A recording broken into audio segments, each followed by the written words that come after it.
October the 10th, scents. The air in October is said to be sweet, which is certainly true if you walk into a wood on a warm day, especially after it has just rained.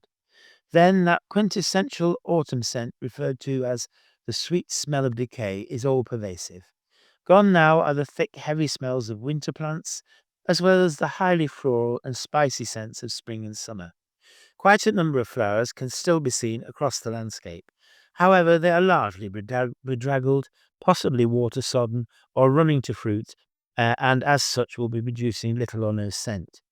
It is the yeasty smell of windfall apples and pears that is more likely to be noticed, and Londoners even buy quinces, Sidonia oblonga, purely to enjoy their scent alone. Chaucer compared the scent of apples to sweet breath, and it was believed to comfort tired minds. Among the wildflowers still in bloom in October, there are still a small number that are highly scented. On waste ground there is still plenty of yarrow, dead nettles, and annual mercury. Others, such as henbane and white horehound, are now virtually extinct.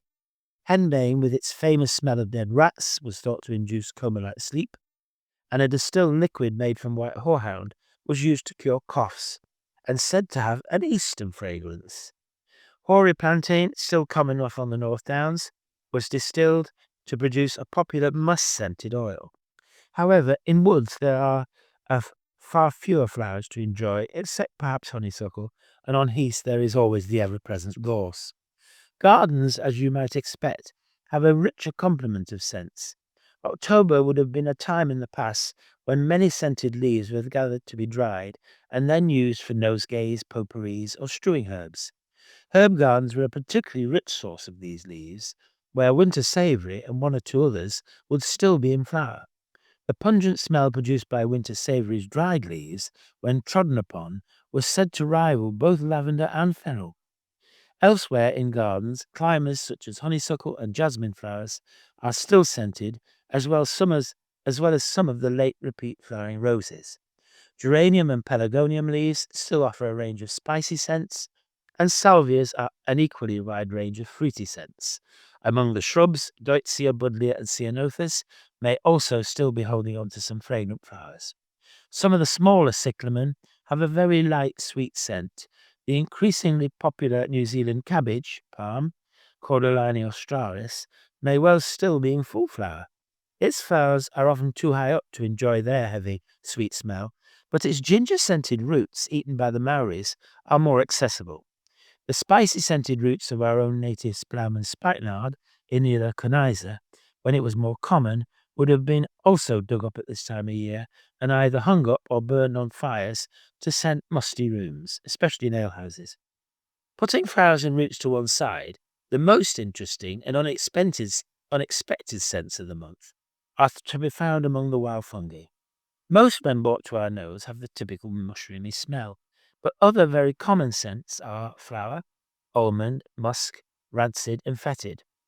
Mycologists, due I suspect to different nasal receptors, or missing ones, disagree fiercely about the odours produced by some species, but for most there is general agreement. Quite a number smell of a particular fruit. For example, Russula amina, peach, Russula pectinatoides, stewed apple, Cantharellus cinereus, mirabelle plum, Hygrophorus eberneus, mandarin peel, and Chanterelle apricot. In others, it's a particular vegetable. For example, Dermalona pseudocuneiform folium, cucumber, Marasmium ariaceus, garlic, Marasmius oreades, hay, and Micrum fetidum, rotting cabbage. It is the more unusual and frankly bizarre fragrances that are worth seeking out. Unfortunately, it may take several years attending quite a number of forays led by competent mycologists before you may be lucky enough to be shown them. A selection of the more unusual in London area would have to include Macrocystodon cucumis, cucumber and putty, Agrocybia cylindricea, old wine casks, Leptonia incarna, cage mice, Tricholoma acerbum, photocopier, and Chrysocybia hydrogramma, wet hen feathers. Then there are the scents forgotten or lost in time, such as Hygrophorus russo coriaceus, Russian leather, Hygrophorus cossus, goat moth, and Russula delica bedbugs.